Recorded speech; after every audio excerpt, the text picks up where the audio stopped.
Oke, Bismillahirrahmanirrahim. Selamat siang. Assalamualaikum warahmatullahi wabarakatuh. Pada hari ini, sesuai dengan waktu ya, jam 13, kita akan memulai pelatihan terkait dengan emission and sequestrations. Nanti akan menggunakan software Invest dan juga Quantum JS. Oke, saya izin share screen terlebih dahulu. Oke,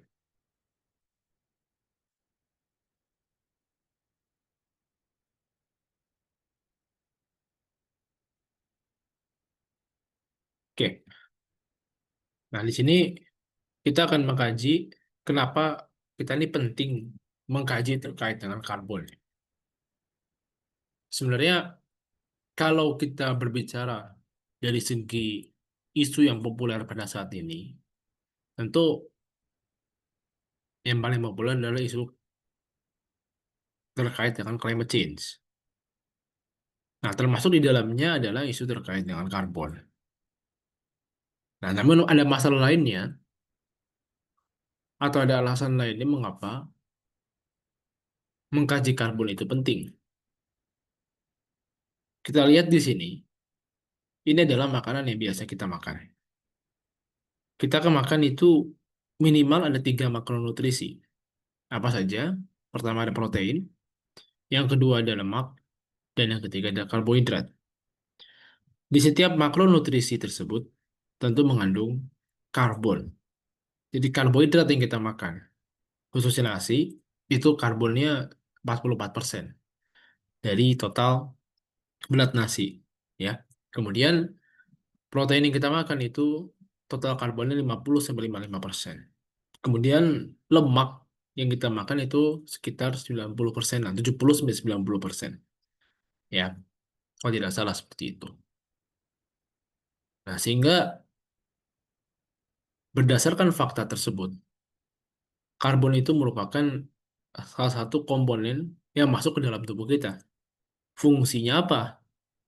Kalau kita melihat fungsi dari karbon yang masuk ke dalam tubuh kita, yaitu adalah untuk mensupport kehidupan kita, khususnya pada DNA kita. Karena di dalam DNA itu ada 5 rantai atau disebut sebagai five sugar carbon, yang mana ketika rantai tersebut tidak five, artinya hanya 4 atau hanya 3. Nah, maka potensi mutasi genetik pada bayi yang lahir itu akan tinggi. Biasanya ketika orang tua melahirkan bayi yang lahir dalam keadaan mati atau kematian, bayi tersebut mengalami kematian, atau bayi tersebut lahir dengan membawa penyakit, itu biasanya ada masalah di dalam karbon yang tersimpan di dalam DNA-nya. Ya, jadi seperti itu.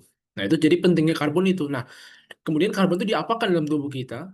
Karbon itu nanti akan menjadi bahan-bahan penyusun. Penyusun apa? Penyusun tulang, penyusun kulit, ya. Kemudian penyusun komponen-komponen lain di dalam tubuh kita. Ya, oke, itu adalah peran dari karbon di dalam tubuh kita. Sehingga tubuh kita ini 18,5% adalah karbon. Ya, kalau kita berbicara air kan itu 60%-nya ya. Kalau karbon itu 18,5% itu karbon. Sehingga ketika kita mati, lalu kita dikubur, ya, dan menjalani kehidupan setelah kematian, itu jasad kita itu nanti akan hancur kan. Hancur perlahan-lahan menjadi apa? Jadi karbon lagi. Yang terdekomposisi jadi karbon. Ya, sehingga kita ini kembali lagi, ya. Kembali ke mana? Kembali lagi ke alam, ya. Yang disebut sebagai hasil dekomposisi karbon tadi. Oke. Nah, kemudian kalau berbicara terkait dengan karbon, itu kenapa dikaitkan dengan isu perubahan iklim? Ya, menjadi isu populer pada saat ini. Jadi kalau kita melihat grafik seperti ini menandakan bahwasanya isu perubahan iklim itu bukan hanya isu terakhir saja. Sebagian dari kita mungkin hanya mengira bahwasanya perubahan iklim itu hanya terjadi 200 tahun terakhir atau 100 tahun terakhir atau baru-baru ini gitu ya, setelah terjadi COVID itu baru terjadi perubahan iklim ya, atau sejak tahun 70-an, karena kalau kita mempelajari terkait sejarah ilmu lingkungan itu kan sering dibilang bahwasanya masalah lingkungan itu muncul tahun 70-an ya, padahal tidak. Yang disebut perubahan iklim itu sudah terjadi ratusan ribu tahun yang lalu, bahkan ketika bumi ini awal diciptakan ya, itu sudah ada namanya perubahan iklim. Kenapa seperti itu? Karena kan suhunya berubah, kemudian unsur-unsur iklim itu berubah, sehingga perubahan iklim itu adalah sesuatu yang terus-menerus berlangsung. Hanya saja, perubahan iklim yang terjadi 200 tahun terakhir ini lebih parah dibandingkan perubahan-perubahan iklim sebelumnya. Jadi kalau kita melihat perubahan iklim sebelumnya itu, yang ditandai dengan kenaikan karbon dioxide level di atmosfer itu tidak separah yang terjadi pada saat ini. Ya, nah, sehingga suhu yang terjadi ketika dulu perubahan iklim itu tidak separah sekarang. Nah, bukti terjadi perubahan iklim itu apa kalau dulu-dulu? Yaitu adanya perubahan dari zaman es ke zaman bukan es. Yang itu terjadi sekitar 5 kali di bumi ini. Ya, nah sehingga yang kita lihat ya, dulu pulau-pulau di Indonesia ini, Pulau Jawa, Pulau Kalimantan, Sumatera itu dulu satu. Nah, kemudian itu disebut sebagai zaman es. Pulaunya masih nyatu, daratan itu masih nyatu. Kemudian esnya mencair, sehingga terpisah-pisah tuh. Ada Pulau Sumatera, ada Malaysia, ada Kalimantan, ada Pulau Jawa. Daratan besar itu disebut sebagai Sundaland. Ya, sehingga ketika dulu ada influencer bilang Sundaland-Sundaland itu benar adanya. Itu ada yang nyata seperti itu, ya. Nah, namun itu karena adanya perubahan iklim, ya maka mencair jadi seperti sekarang. Itu dibuktikan dengan apa? Adanya fauna-fauna Asia yang datang kan. Jadi fauna di Pulau Jawa, Sumatera, Kalimantan itu mirip dengan fauna-fauna yang tersebar di Asia. Nah, perubahan iklim ini karena apa? Karena terlalu banyak karbon dioksida di atmosfer. Nah, kenapa bisa begitu? Ya, nah, nanti kan kita jelaskan di sini. Nah, jadi kalau kita berbicara perubahan iklim, dampaknya itu begitu banyak. Ya, yang pertama adalah peningkatan suhu. Jadi peningkatan suhu bumi itu inti dari penyebab perubahan iklim. Nanti ada kaitan dengan karbon dioksida. Kemudian yang kedua adalah meningkatnya muka air laut. Jadi muka air laut itu meningkat setiap tahunnya. Ya, ini berbagai macam ya. Ada yang mengatakan 20 cm, ada yang mengatakan sekian mili setiap tahunnya. Nah, kemudian ada lagi mensarat es di kutub, dan terakhir adalah peningkatan suhu permukaan air laut. Nah, dampaknya apa sebenarnya? Kalau peningkatan suhu muka air laut itu berdampak pada apa? Berdampak pada biota laut. Ya, kita ketahui satwa liar itu kan bisa hidup pada kondisi suhu tertentu. Ada yang memang sifatnya stereothermal, ada juga eudothermal ya. Kalau stero itu kan berarti kan steno maksudnya, itu adalah yang sedikit ya rentangnya. Nah, bayangkan kalau satu lar itu hanya mampu hidup di, taruhlah suhunya yang rentangnya sangat kecil, misalnya 25 sampai 30. Naiklah suhu itu ke 33. Nah, kira-kira mampu hidup atau tidak? Nah, kalau misalnya nggak mampu hidup di atas suhu tersebut, yang terjadi apa? Bisa jadi bermigrasi ke tempat lain, atau yang kedua, ya tidak bisa survive. Nah, dia tidak mampu bertahan. Satu lar tersebut hilang dari rantai makanan, kan? Nah, ini apa ketika hilang dari rantai makanan? Maka tidak stabil rantai makanan yang ada di ekosistem tersebut. Ya, oke. Nah, lalu bagaimana koreksi gas rumah kaca dengan perubahan iklim? Jadi kalau berbicara gas rumah kaca itu sebenarnya banyak. Ada CO2, ada CH4, ada lagi SF6 ya, ada lagi N2O berbagai macam. Ya, namun kenapa yang paling populer itu adalah CO2? Ya, di mana-mana kajiannya adalah CO2 karena CO2 itu paling banyak dihasilkan. Jadi urutannya itu yang paling banyak dihasilkan aktivitas manusia adalah CO2. Kemudian yang kedua adalah CH4 atau metana. Ya, oke.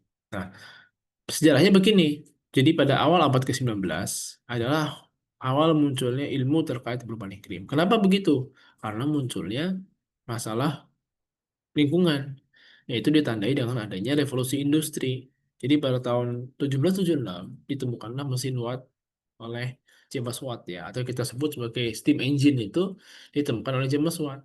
Nah, penemuan inilah yang menjadi dasar digunakannya mesin dalam industri yang disebut nanti sebagai revolusi industri. Apa yang terjadi ketika revolusi industri? Maka mesin tersebut menggunakan bahan bakar fosil yang akhirnya dapat meningkatkan emisi gas rumah kaca di atmosfer. Kemudian tahun 1820-an Matematikawan dari Perancis itu menyatakan teori terkait dengan efek gas rumah kaca. Jadi pada tahun 1820-an ini ada muncul teori ya di kok kita ini seperti masuk dalam rumah kaca. Rumah kaca itu kan memang ditemukan itu zaman Romawi ya.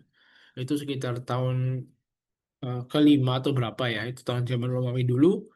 Itu kan menggunakan rumah kaca. Untuk apa rumah kaca itu? Rumah kaca itu tujuannya adalah untuk memerangkap panas pada musim summer. Dan nanti supaya apa? Supaya ketika musim winter nanti panas tersebut tetap bisa radiasi sehingga apa? Sehingga tanaman-tanaman bisa tetap eksis dalam terhidup ya. Tujuannya seperti itu. Nah, kemudian pada tahun 1850-an ini Unique Vote ini mulai menemukan bahwasannya penyebab utamanya itu adalah karbon dioksida. Ya, jadi karbon dioksida ini dapat meningkatkan suhu lingkungan. Ya, tahun 1899 pun dinyatakan bahwasanya karbon dioksida mampu menyerap radiasi sinar matahari. Nah, dari sinilah yang menjadi kunci. Ya, semakin banyak radiasi sinar matahari itu diserap, berarti kan semakin banyak radiasi sinar matahari yang diemisikan. Ya, sehingga diemisikan lagi kemana? Ke permukaan bumi, sehingga suhu bumi itu menjadi lebih panas. Jadi menurut Tyndall ini, ya seperti itu. Kemudian Arrhenius tahun 1890-an menyimpulkan bahwasanya untuk menurunkan suhu bumi, maka perlu diturunkan jumlah karbon dioksida di atmosfer. Sehingga penurunan karbon dioksida itu berpengaruh signifikan terhadap penurunan suhu bumi. Ya. Jadi yang kita ketahui tadi suhu bumi itu menyebabkan macam-macam kan, mencari es di kutub, kemudian dari mencari es di kutub itu meningkatkan muka air laut, meningkatkan muka air laut nanti berdampak pada pengurangannya pesisir dan berbagai macam dampak. Nah, itu yang sebenarnya perlu dicegah gitu. Ya, jadi komplikasinya seperti itu. Jadi sebenarnya komplikasi dari perubahan iklim itu karena terlalu banyaknya karbon dioksida yang ada di mana? Di atmosfer. Sehingga isu karbon itu populer tuh karena itu. Dan juga karena memang ada Paris Agreement supaya suhu bumi ini nggak naik lagi. Ya, suhu bumi nggak naik lagi daripada yang ada sekarang. Jangan sampai naik lagi nih suhu bumi. Nah, maka mulailah muncul isu-isu terkait dengan karbon. Termasuk di dalamnya adalah perdagangan karbon seperti itu. Oke, nah kalau kita berbicara tentang karbon, ini kita berbicara sebagaimana konsep dalam sebuah energi. Energi itu kan tidak dapat musnah ya, namun dapat berubah dari satu bentuk ke bentuk lainnya. Kita makan, ya kita makan, lalu dari makanan itu akan berubah kan menjadi energi apa? Macam-macam, menjadi energi gerak. Ketika kita pakai, terbakarlah kalorinya. Namun ketika makan nggak gerak, akhirnya berubah jadi apa? Jadi lemak. Lemak-lemak itulah yang akhirnya membentuk dalam tubuh kita. Sehingga ada yang perutnya buncit, ada yang pahanya bergelambir dan sebagainya itu karena kebanyakan lemak. Ya, itu kan seperti itu konsepnya. Begitu pula yang ada di bumi ini. Jadi kalau kita berbicara karbon, karbon dioksida itu jumlahnya selalu sama. Berapa jumlah karbon yang beredar setiap tahunnya? Menurut literatur dari MIT itu adalah 351 miliar karbon beredar setiap tahunnya. Ya, 31 miliar ton. Setiap tahunnya itu seperti itu. Ya, beredar terus, putar terus. Nah, cuman masalahnya apa?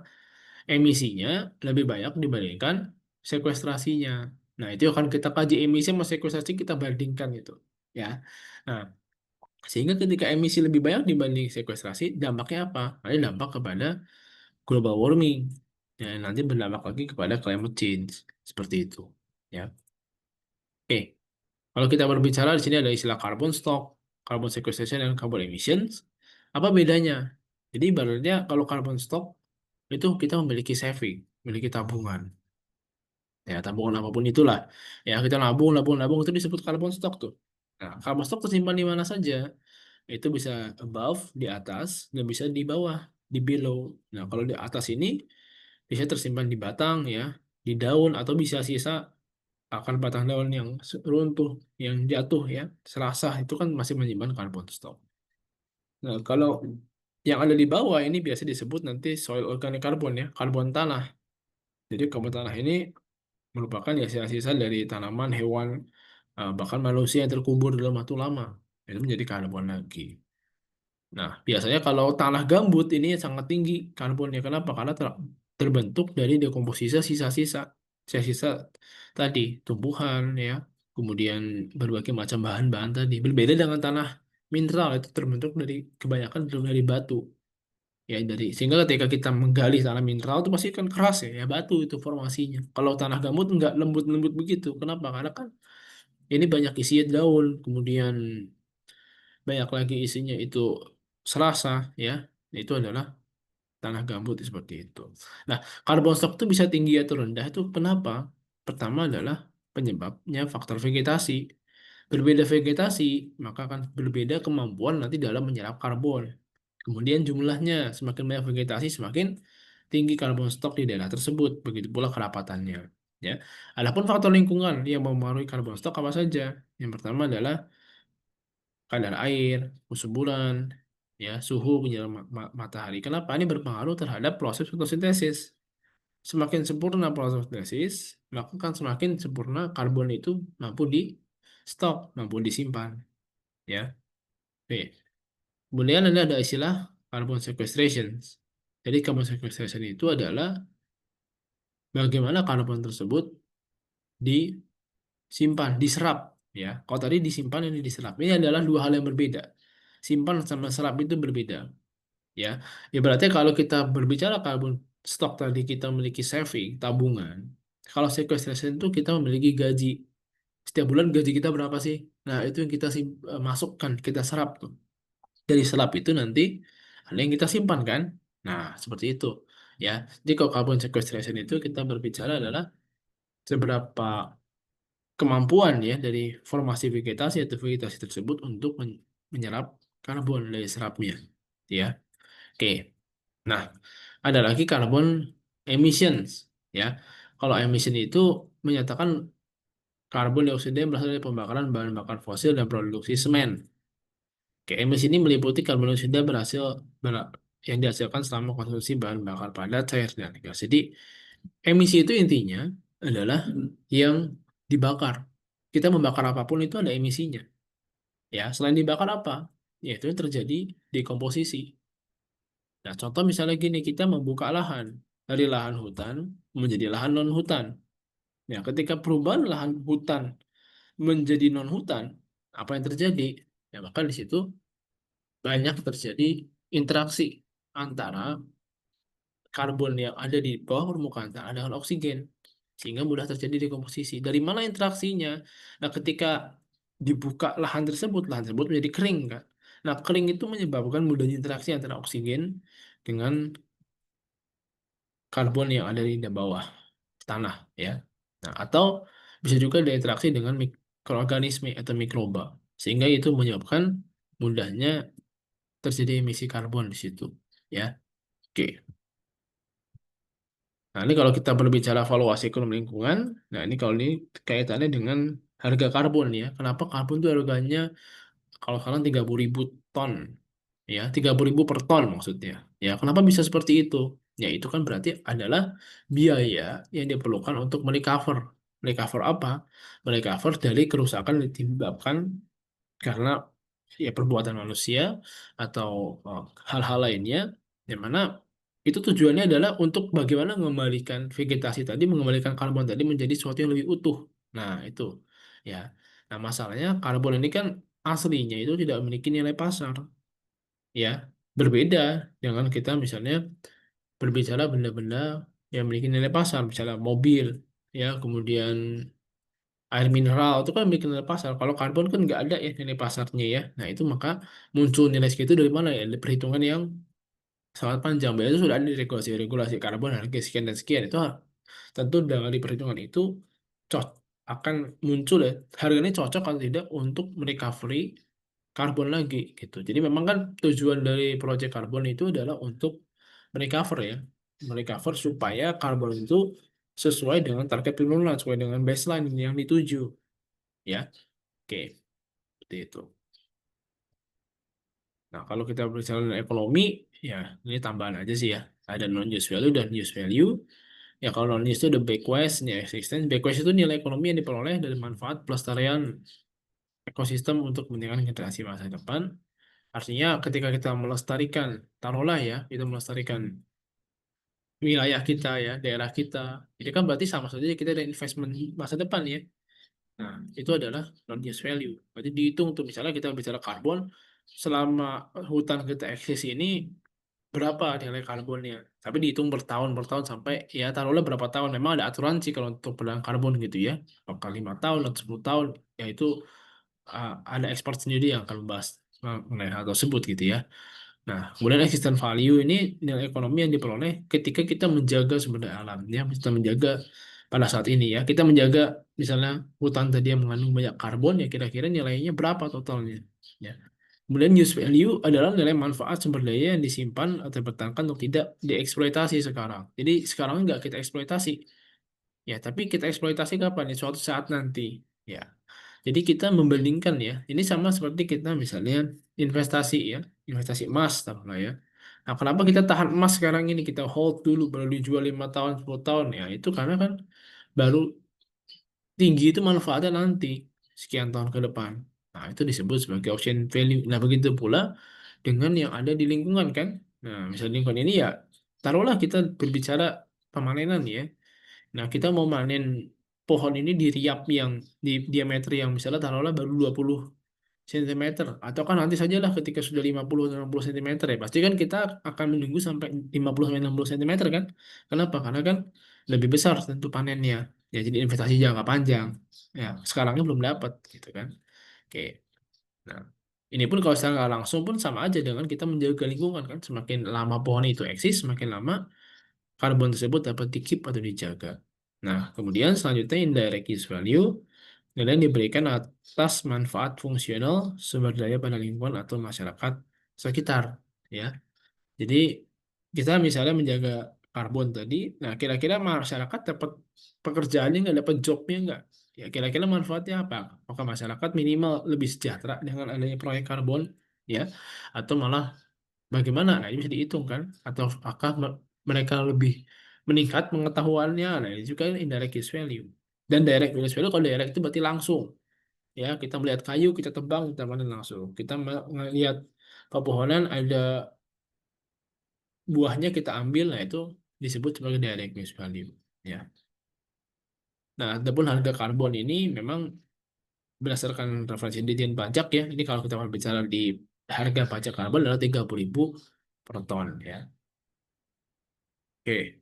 Jadi kalau kita berbicara perdagangan karbon itu adalah yang kita dagangkan itu adalah sertifikatnya. Ya, jadi bukan karbon dalam artian arangnya atau fisiknya ya.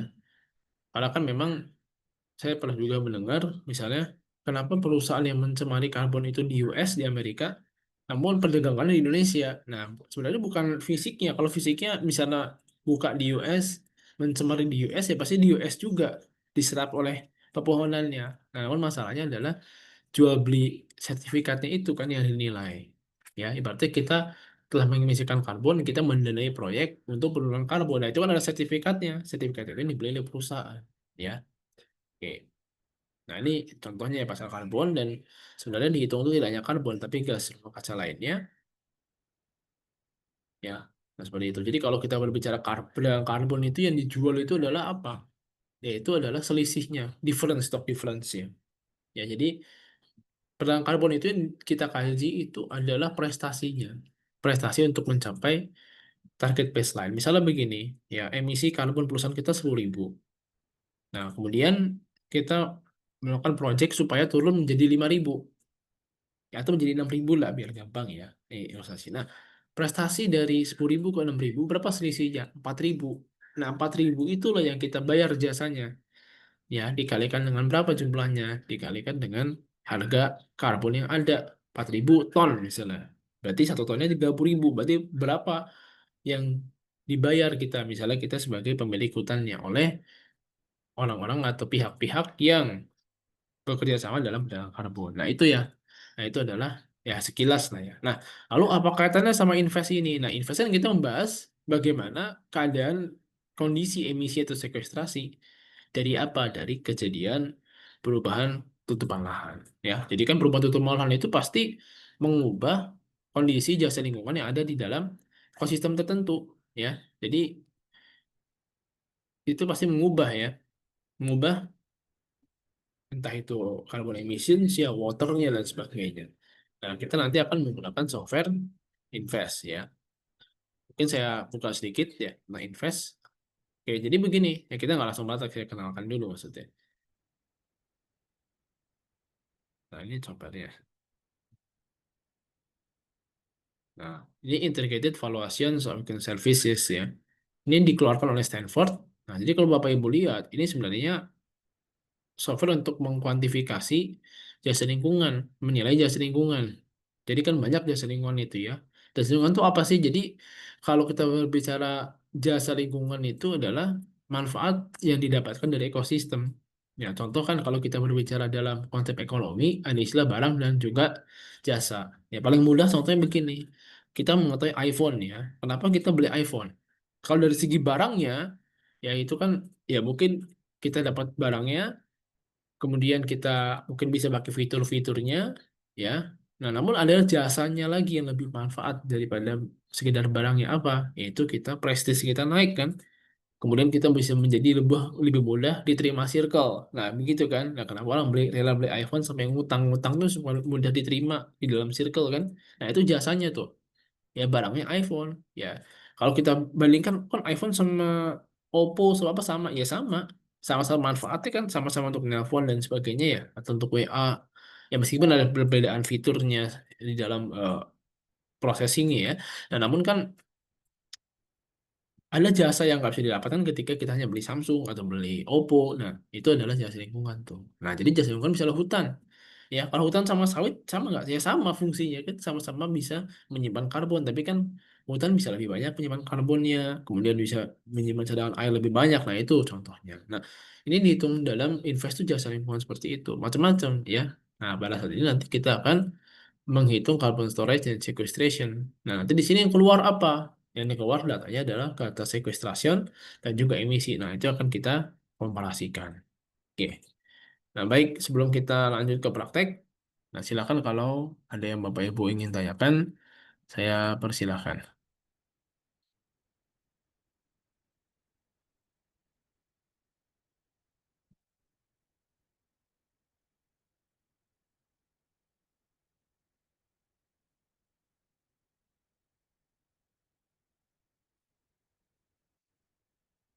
Oke.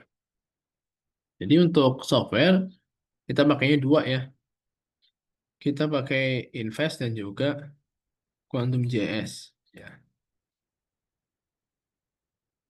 Jadi untuk data tadi sudah saya bagikan.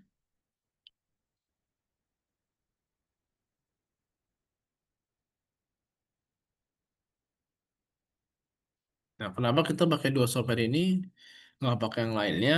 Ya karena dua-duanya open source ya, dan memang dua-duanya sedang populer ini. Apalagi Invest ya, untuk beberapa research itu memang pada saat ini sedang sering digunakan. Ya, oke. Sebelum kita masuk ke Invest, kita coba buka software Quantum JS ya. Nah, ini. Kita ketika buka Quantum JS dan ketika sudah terinstall, kita pakai Quantum JS Desktop ya. Jadi pakai Quantum JS Desktop 3.38. Ya, jadi jangan yang browser, jangan yang lain-lain, nanti nggak bisa kebaca. Kemudian kita masukkan data kita, manage layer toolbar di sini. Nah, kalau belum ada ini bagaimana? Kita klik kanan, ya, ini layer panels. Kalau belum ada ya, manage harus ada, dan satu lagi manage layer toolbar harus ada juga. Ya. Kemudian kita pilih di sini, add raster layer. Kita klik sini. Tadi yang saya masukkan adalah datanya sudah dibagi ya tadi ya.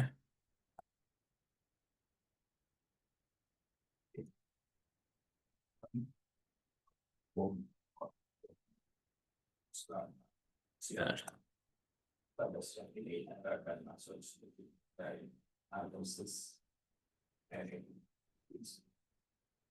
Nah, ini kita masukkan data tuplah ya. Jadi di sini tuplanya udah ada lah ya berarti ya. Karena kalau dari awal kita mencari agak panjang ya prosesnya. Jadi ini kita ibaratkan dari tahun 2014 ke tahun 2024 ada perubahan lahan. Nah, lahannya apa saja? Ini ada di sini.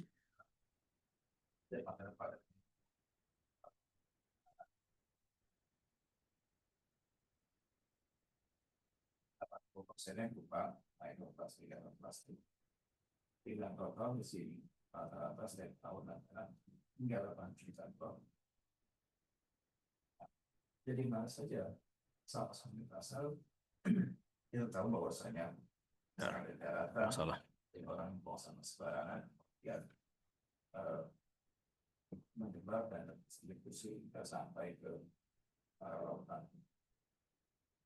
Nah, ini ya. Jadi nomor 1, 2, 3, 4, 5, 6 ini sudah ada datanya lah ya. Satu itu ketinggian badan air, dua lahan terbangun, tiga lahan terbuka, ya. Dan ini kalau Bapak Ibu bertanya bagaimana proses bisa sampai sini, yaitu ada di proses terkait dengan klasifikasi tuplah. Ya, klasifikasi tuplah itu macam-macam caranya, bisa menggunakan NDVI, bisa pakai semi otomatik ya, berbagai macam cara. Oke,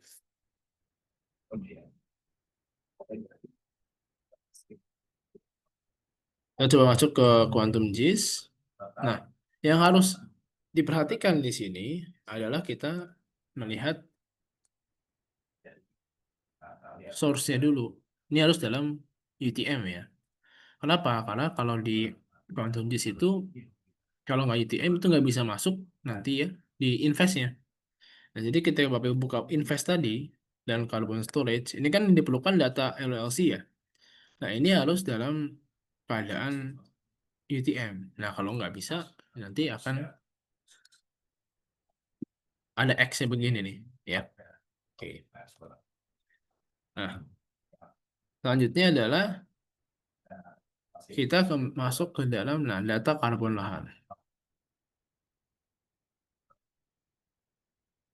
Oke, ini kita buat seperti ini. Dari mana kita tahunya? Sudah dari server invest pun kita bisa mengetahui itu. Kita buka ini dulu, tapi agak banyak ya. Kita baca ini dulu. Nah,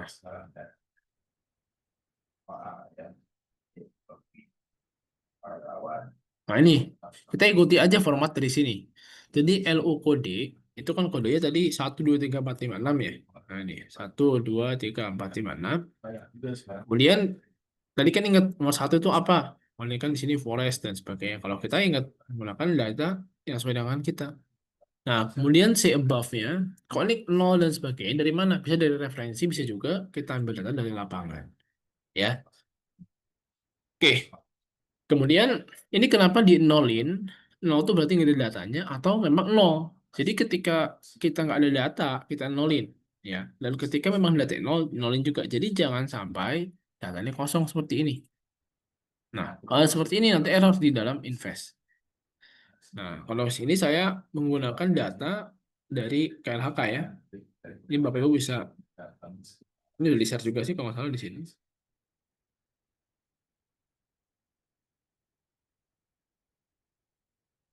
Di sini ya. Nah, baseline ini. Nah,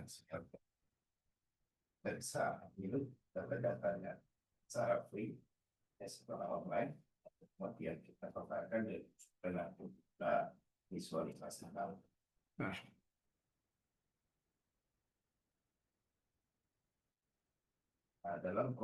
di baseline ini kan tinggal di paste, klik ya.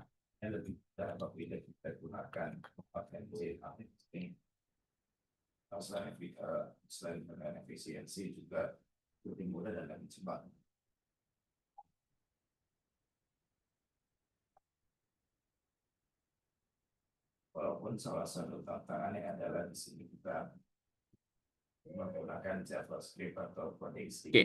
Nah, ini banyak saya data-data di sini ya. Nah, kita pakai yang mana? Ya, tergantung daerah kita. Ya, kalau tadi pulau di Pulau Sumatera, boleh untuk belahnya apa? Nah, kita sesuaikan juga ya. Ini AGB dan BGB ya. Saya coba yang mini aja. Ya, kalau SE kan syarat error ya. Kita nggak mungkin pakai SE tuh. Ya. Nah, kita masukkan ke dalam. Excel kita. Dan ini memang kalau data ini dalam titik aja ya. Kalau koma itu titik. Jangan koma gitu, nanti nggak kebaca di dalam invest. Oke, kita tinggal save aja. Ya, ya saja.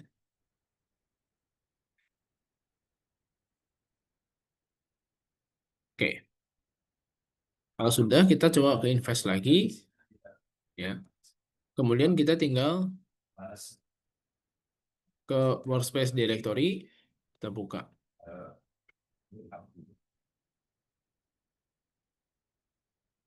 Nah, contoh kita taruh di sini ya. Misalnya kita,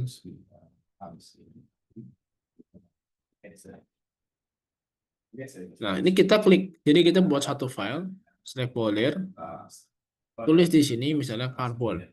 Ya, ini alas spasi. Nah, ini nggak bisa nih nanti X ya. Jadi karbon aja. Misalnya ini ya pakai underscore aja. Misalnya karbon hitung. Misalnya mau kayak gitu ya. Nah, kemudian masternya kita cari. Nah,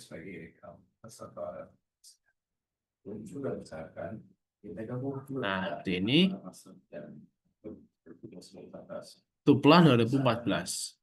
Jadi ini current itu bisa diartikan adalah kalau yang dulunya gitu ya. Ibaratnya kan kita komparasi 2 tahun, 2014 ke 2024. Kemudian carbon pool, apa itu carbon pool? Carbon pool itu adalah kita melihat dari Excel tadi yang kita buat, ya. Nah, data karbon lahan. Oke. Nah, ini sampai begini. Kalau ini tidak benar, kadang-kadang muncul atau seringnya ya selalunya ya maksudnya muncul tanda silang. Itu berarti nggak benar itu, ya. Maka harus kita betulkan data Excel kita. Kemudian kalau proses kecerdasan dihidupkan, kita menghitung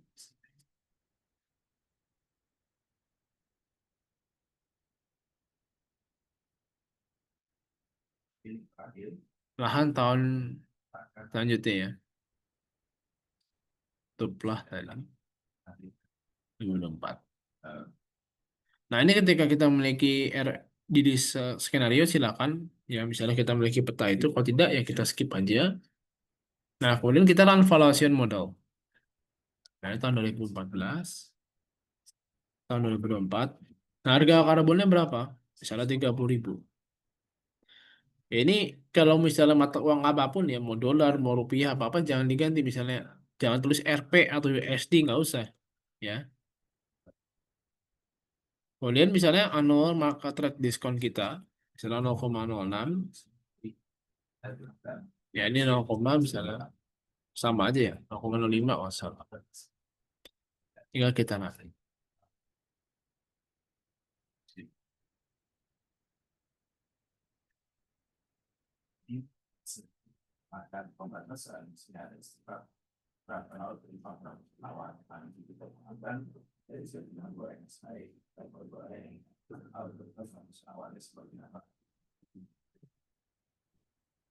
Oke.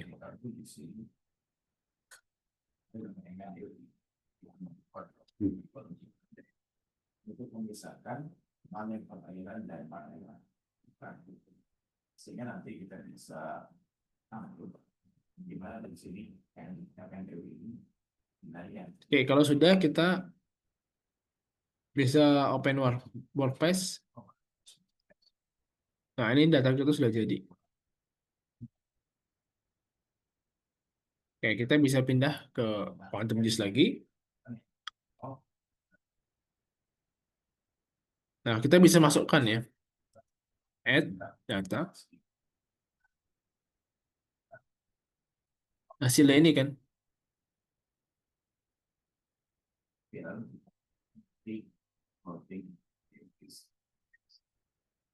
data current futures. Open. Nah, ini ada minus, ada plus ya. Nah, minus ini apa? Minus itu berarti data ini adalah data emisi. Ya, kemudian kalau plus di atas 0 ke atas berarti data sekuestrasi. Ya. Oke, dari sini ini bisa kita classify by level.